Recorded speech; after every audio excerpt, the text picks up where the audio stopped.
कुलधरा का आखिरी रहस्य। रात की सबसे भयानक घटना। एक दिन 4 दोस्त कुलधरा की सच्चाई जानने के लिए वहां रात बिताने पहुंचे। वे टॉर्च, कैमरे और कुछ खाने पीने का सामान लेकर आए थे। रात 12 बजे तक सब कुछ सामान्य था, लेकिन अचानक अजीब घटनाएं होने लगी। हवा रुक गई, लेकिन एक सड़ी गली बदबू फैलने लगी। किसी के चलने की आहट आई, लेकिन कोई दिखाई नहीं दिया। एक दोस्त ने महसूस किया कि किसी ने उसका नाम पुकारा, लेकिन बाकी किसी को आवाज नहीं सुनाई दी। अचानक एक पुराने घर का दरवाजा अपने आप खुल गया और जोर की ठंडी हवा आई। डर के मारे सभी दोस्त वहां से भाग निकले। जब वे गांव के बाहर पहुंचे तो देखा कि उनके पीछे कोई नहीं था, लेकिन उनके कैमरे में एक सफेद धुंधली आकृति कैद हो चुकी थी। कुलधरा का रहस्य आज भी बरकरार है। कई वैज्ञानिकों और शोधकर्ताओं ने इस जगह का अध्ययन किया, लेकिन कोई ठोस जवाब नहीं मिला। कुछ लोगों का मानना है कि यह सिर्फ मन का भ्रम है, कि यह वास्तव में श्रापित जगह है।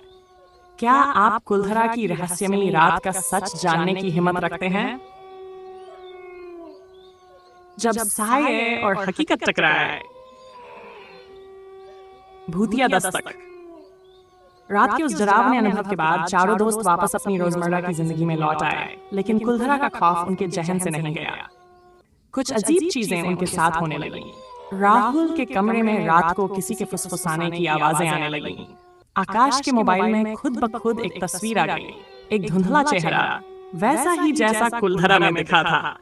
कुछ सपनों में बार बार वही टूटा घर दिखता, जिसमें दरवाजा अपने आप खुला था। समीर को ऐसा लगने लगा कि कोई हर वक्त उसे घूर रहा है। रहस्यमय संकेत। एक दिन उन्होंने अपने कैमरे में कैद हुई तस्वीर को गौर से देखा। तस्वीर को जूम करने पर उसमें एक प्राचीन राजस्थानी स्त्री की छवि दिखाई दी, जिसकी आंखें बुझी हुई लग रही थीं। उनके चारों ओर किसी अज्ञात भाषा में कुछ लिखा था। वे इस रहस्य को सुलझाने के लिए एक विशेषज्ञ के पास गए, जो पुराने शिलालेख पढ़ सकता था। उसने बताया कि यह मुक्ति दो का संकेत था। कुलधरा के लोग अपनी आत्माओं की मुक्ति चाहते थे। क्या वे वापस कुलधरा जाएंगे? राहुल और उसके दोस्त अब दोराहे पर खड़े थे। क्या वे फिर से उस श्रापित गांव में जाएं और भूतिया आत्माओं की मुक्ति का राज खोलें, या फिर हमेशा के लिए इस रहस्य को वहीं दफना दें?